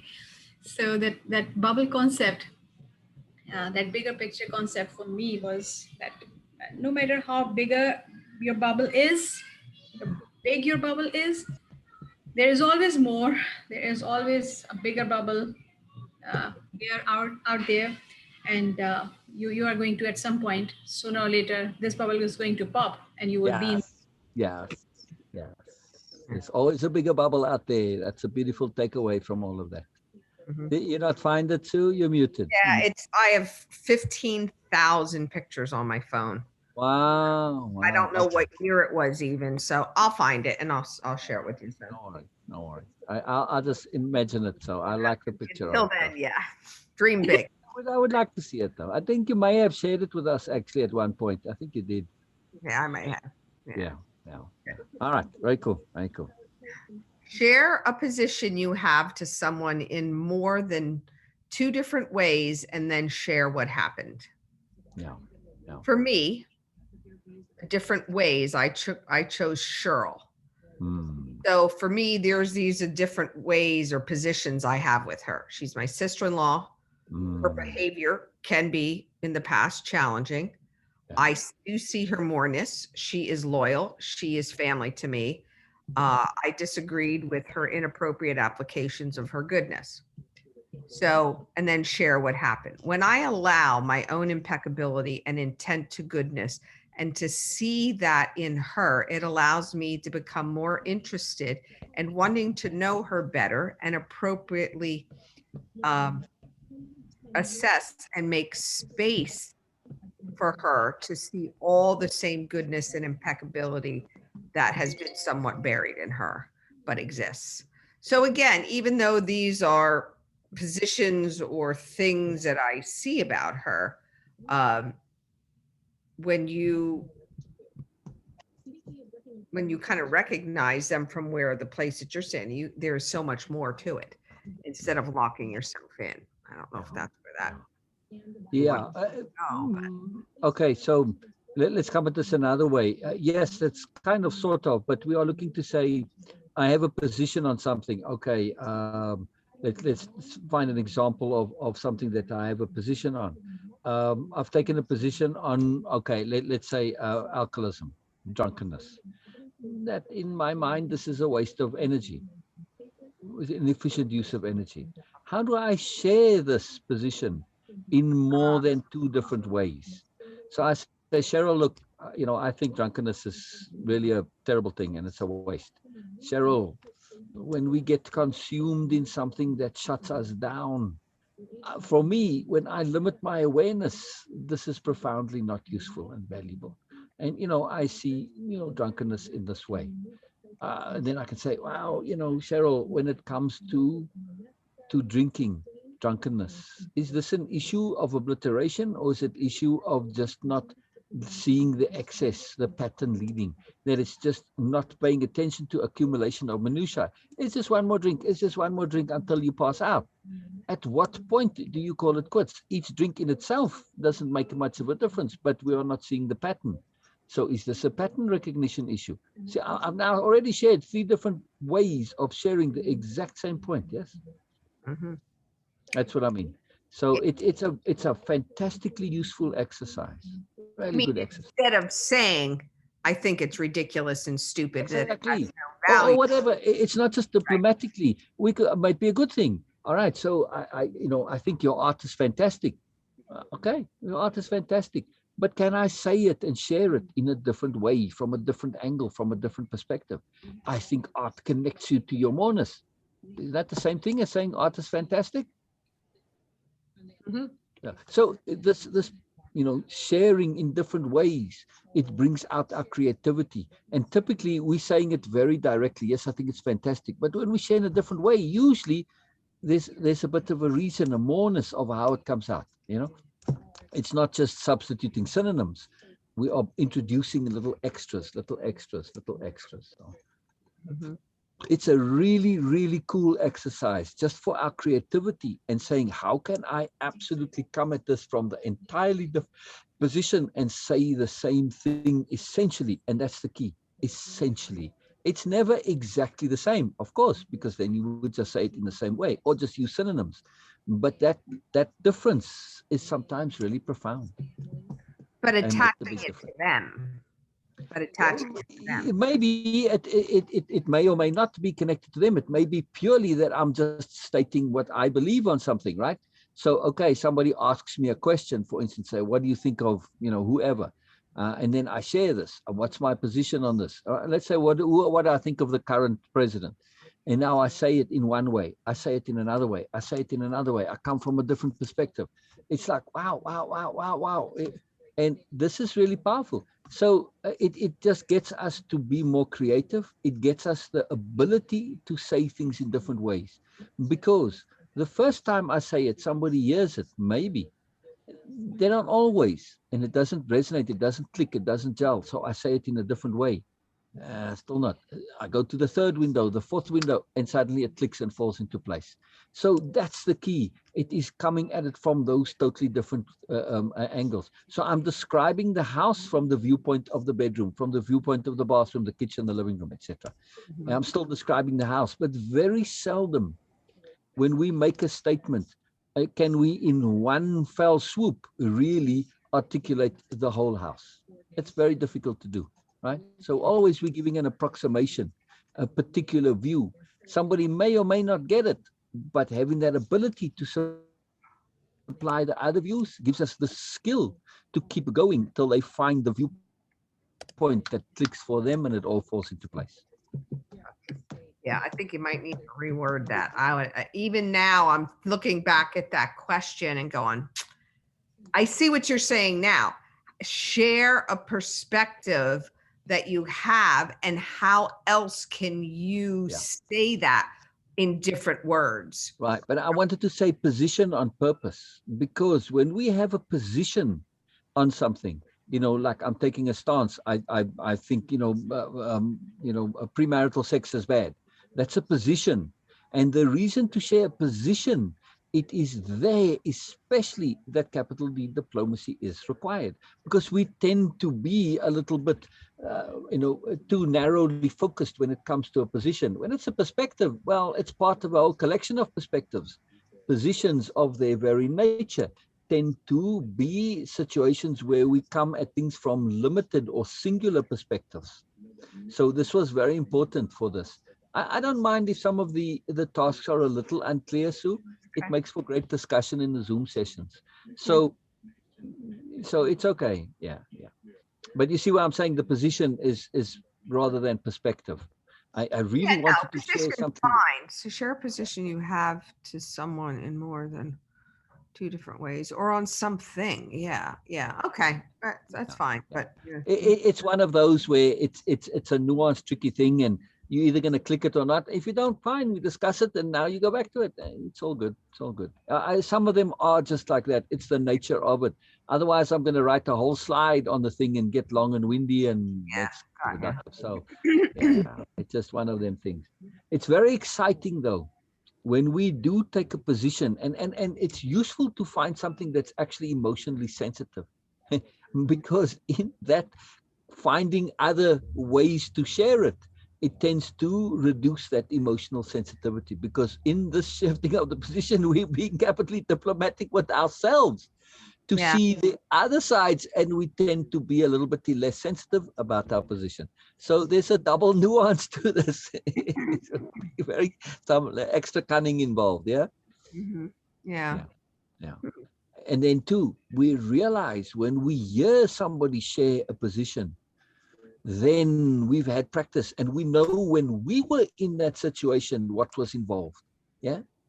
So that makes us even more sensitive and more careful when dealing with it, because we've had this experience of ourselves with our position. Maybe I should put sensitive in brackets in front of that position there.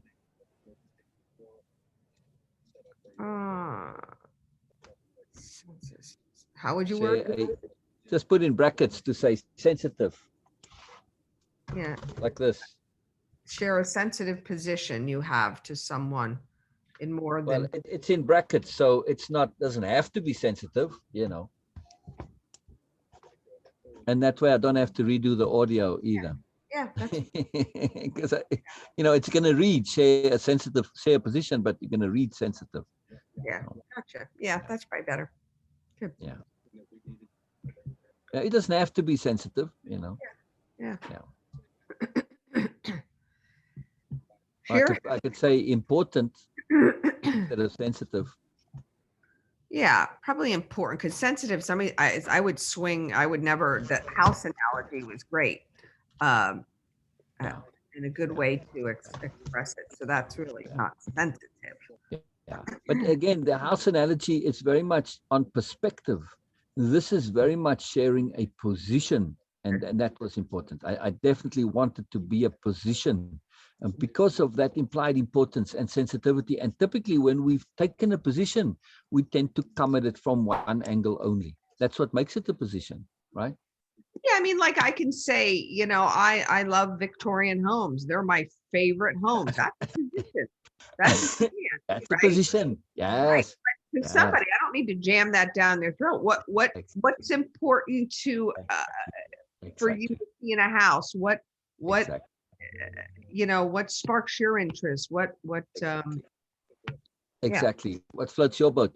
At this point in the program, having done Way of Impeccability and having done a capital H hearing and psychology paradigm, all of this, I think it would be very difficult for you to hold a position which is coming from a limited perspective. Yeah. Right? I don't think it's really possible for you to do that anymore. Right. But I always stayed pretty neutral because I didn't know enough about something, and never understanding that was really the better place to be. Exactly.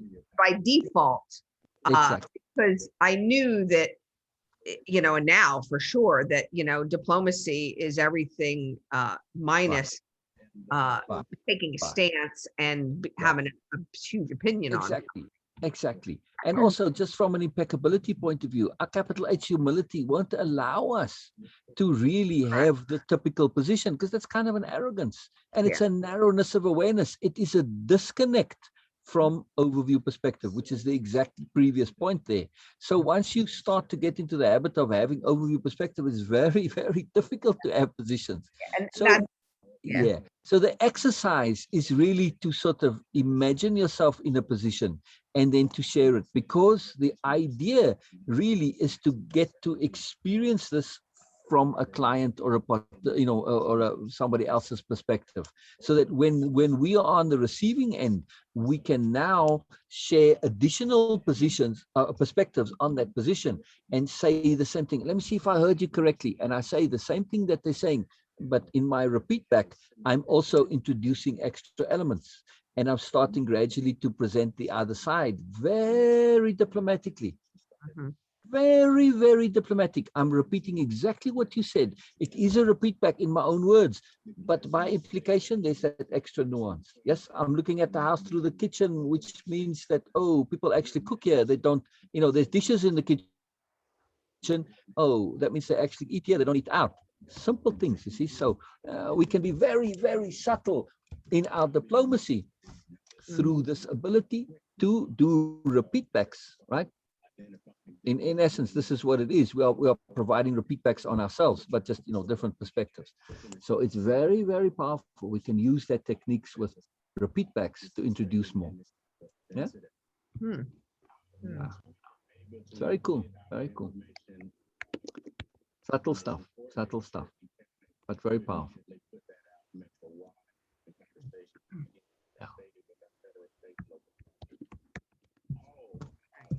When you look at sensitive topics, for instance, so somebody shares their position, let's say on abortion. I was going to say divorce, sensitive topics. When I grew up, divorce was a ridiculously sensitive topic. Forget about talking about abortion. That wasn't even possible, but divorce still could be discussed, but oh boy, was it the sensitive issue.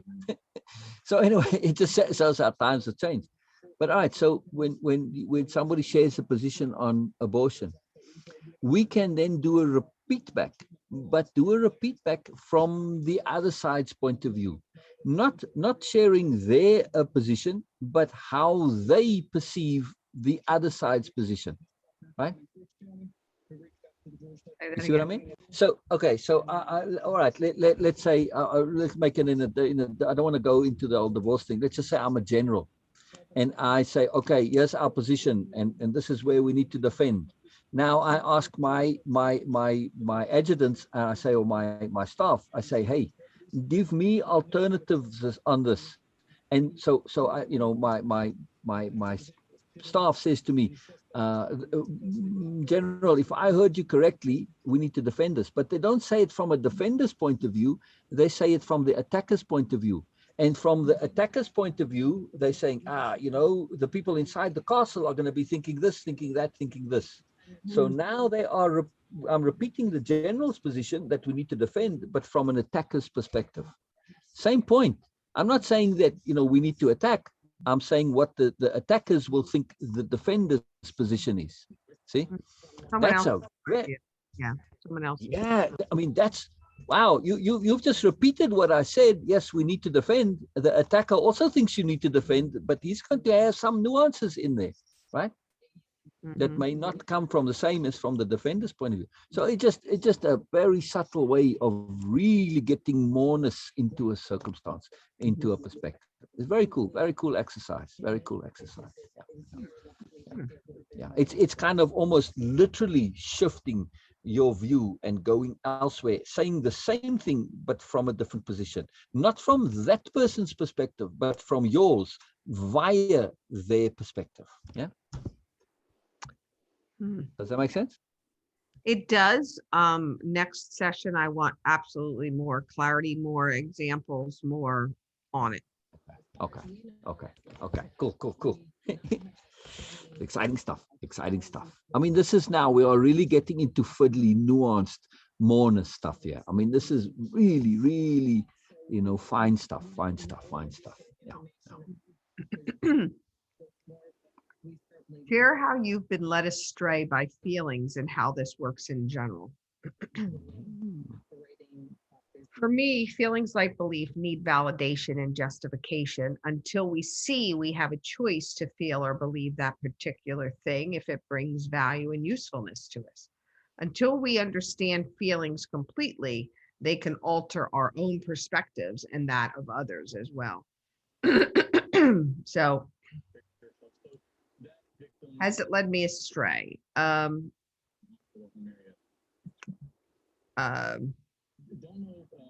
The feeling to think even about Barbara and Santa and, that whole big deal there.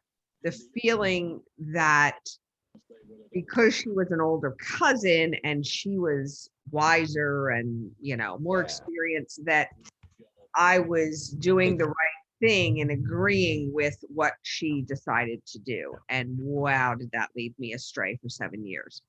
That's a great example. That's a great example, because you had feelings there involved. It wasn't just an idea, it was a real feeling. Yes. Yeah.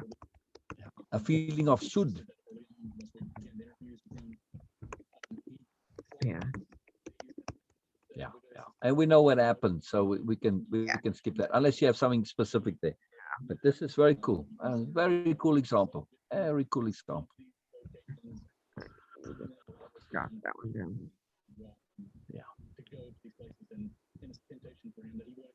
Would the moral of the story be, when we do feel things that motivate us, to check them by zooming out to overview perspective?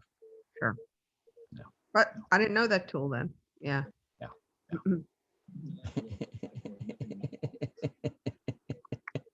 I'm just loving you, Sue. That's the way you said that. Didn't know that tool then. Know it now.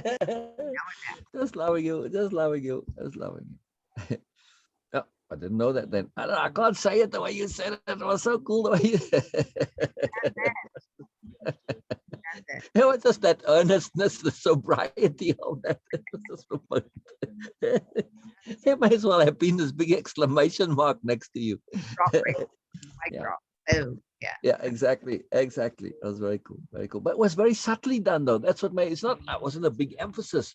It was just that low key emphasis. So yeah, very cool. Very cool. Very cool. Yeah. A low key emphasis on the fact that I don't make it a big deal or beat myself up anymore that you idiot for 7 years, you did that. Really, Sue? I just didn't know. I didn't know. Let's move on. Right. Now I do know. That was the implicit point. It wasn't that the focus there, what I heard was not that I didn't know then. It was the then, which by implication, I know different now. Right? So that's what I heard you saying in your mind. I know different now. You were just what you just did. You have a position on overview perspective being a potent tool. You just shared it now in a very different way. There you go. You just did it. Okay, my friend. How cool is that? How cool is that? Sil. So brilliant, how things come out. You did it in the exact opposite, but you made your point. You shared your position. So brilliant. See, you can. It's amazing. So when we're just trusting ourselves, it comes without us knowing how. You didn't even intend to do that. It just popped out. I think too much about it. It makes it we're geniuses and we don't know it. We are geniuses and we don't know it. In fact, I think when we do think we're geniuses, that's what kills the genius. Yeah, I would say, because again, there you are locked into this. Exactly. Not knowing is the greatest knowing.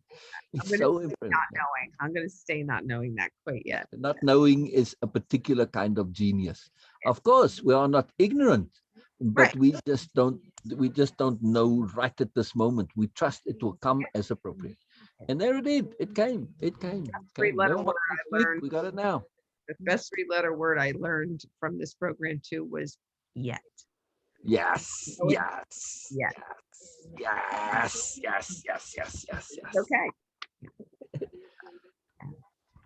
The next question is, what tools of awareness do you have at your disposal which you can use in service of capital D diplomacy? For me, appropriateness, patience, understanding, emphasis.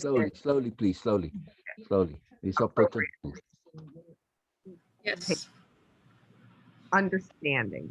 Yes. Emphasis and de-emphasis. Yes. Alternative contextual views and perspectives. Wow. Alternative contextual views and perspectives. Not just alternative views and perspectives. Alternative contextual. That is a huge deal in that phrase there. Yes. Massive. Okay. Yeah. Sensibilities. Yes. Humility. Just regular ones or self-evident sensibility? Evident, but sensibilities in general, but I'm going to add. Okay. But in particular, or just put it in brackets again, self-evident. Yeah. Yeah. In brackets there. 'Cause it's a nice way to make that multiplicity of context there. Humility. Uh-huh.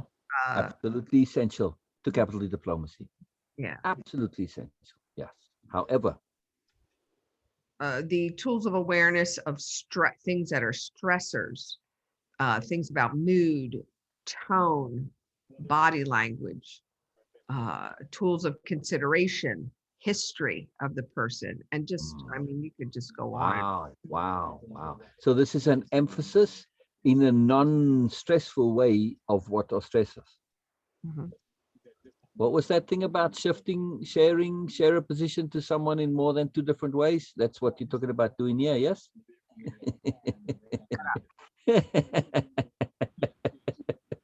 This is when you want the audio to go off. Thank you. No, No, I just loving it. It's just so magical to me when our mourners comes out and we get, wow, I got this. I just love it. It's so beautiful to me.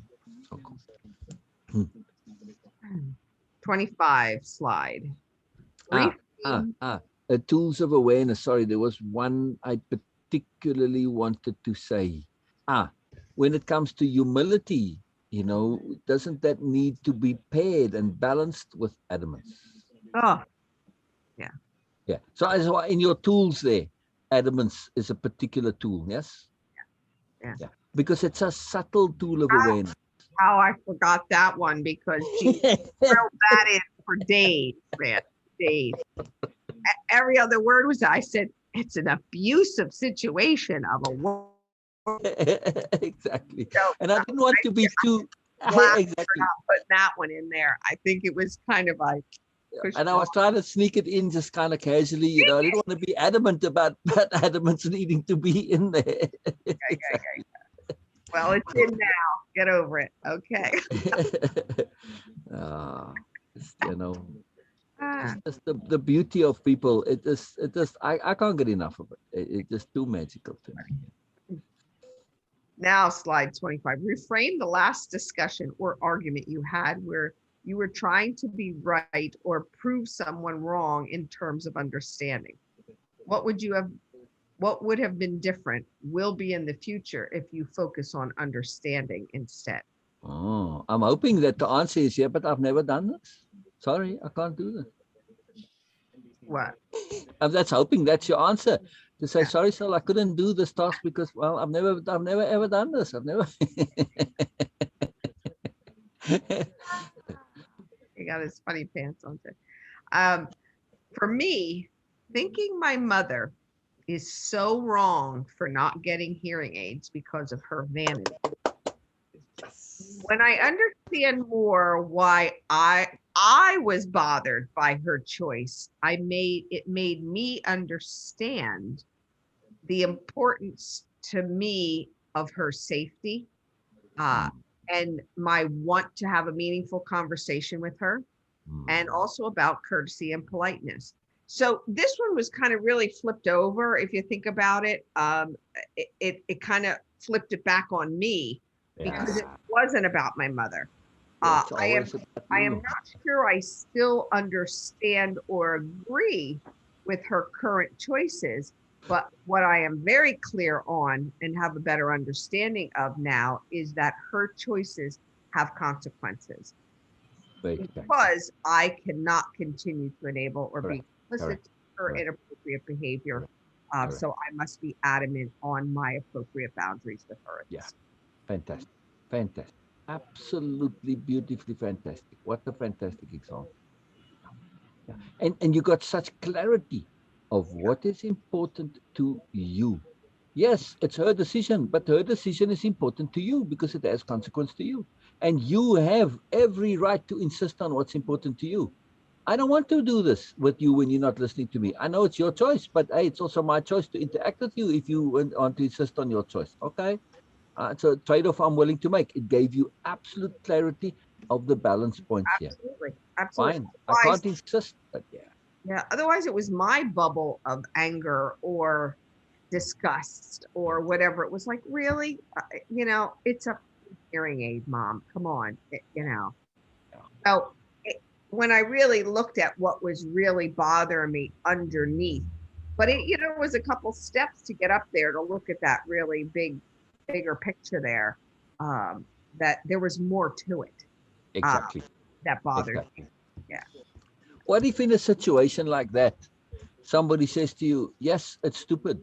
I know it's stupid. You've made your case. I can repeat it back to you, and they do, and they prove it is stupid. They know without a shadow of a doubt it's stupid. And they say, you know what? I'm going to choose it anyway. Just because for once in my life, I want to deliberately choose something stupid. Fine. Then I have to respect their freedom to choose to be stupid. No matter how much I may disagree, I have to respect that. Okay, so be it. Mhm.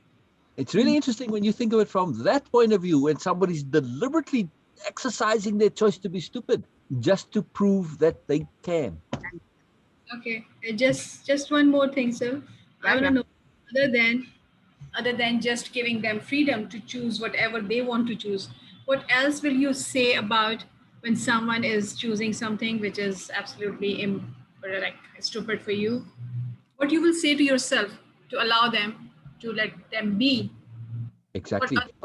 Not just stupid for me, but in this case, also stupid for them, according to them. They know without a shadow of a doubt it's stupid, but they say, I want to do it anyway. Then I will just say, I'm respecting your freedom to choose. That's how I make peace with it being. No matter how much I may disagree, I'm respecting your freedom to choose, which is I'm respecting freedom of choice. I'm respecting my freedom as well. So I'm exercising due respect. Yes, that is due respect, because they are not, I'm not respecting the stupidity. I'm respecting the choice to choose and to prove to themselves. I can choose whatever I want. I have that freedom. If I'm not able to do this, it's not real freedom. I'm respecting freedom. Yes, Right. Beena? Yes, yeah. I'm respecting They choice. also, Capital yeah. C choice. They also then know, for me, it's letting my mother know my uh, position on it as well. She can choose. Hey, she doesn't want to do that, fine. But if I Exactly. don't want to talk to her or limit my conversations with her, there's a reason for it. Yes. And Yes. in that reframing of the issue, you came to have balance on the issue. Sure. You made all the choices, effort, reward. Where am I prepared to take a position? I am. I am prepared to take a position on this. You don't want to get the hearing, and I'm not going to talk to you. End of story. Simple as that. And I'm at peace with that. It gave you clarity in the reframing, looking at it from all sides. Gave you clarity, balance, overview, peace. Yeah. Fantastic. So fantastic. Such a tool. Such a tool. Boy, boy, boy. What a tool. Yeah. And this is exactly what you did. You know already in the second part of that. What would have been different will be in future if you focus on understanding. When we focus on understanding, you come to where you are now. Peace of being. That's Correct. what's different. Peace of being. We resolved. That's Yeah, what you resolved. It does, just because the thing is still pending, it doesn't mean you are not resolved. You don't have a solution, but you have resolution. Yes? You resolved. Peace. That's it. Whichever way you decide, I'm at peace. What a maximum strategy for efficient, effective use of energy. Total impeccability. I'm completely. resolved either way. Absolute Yep. impeccability. Yep. Yeah. Very Fantastic. different stance. Absolutely fantastic. Okay, we're going to stop here. Yes. Actually, if you want to stick around just for a little bit, the next session here now, it's Isabella's session on feeling and believing. So Hot and big. a little bit. I have to get something done on the computer, and it's a deadline to submit something.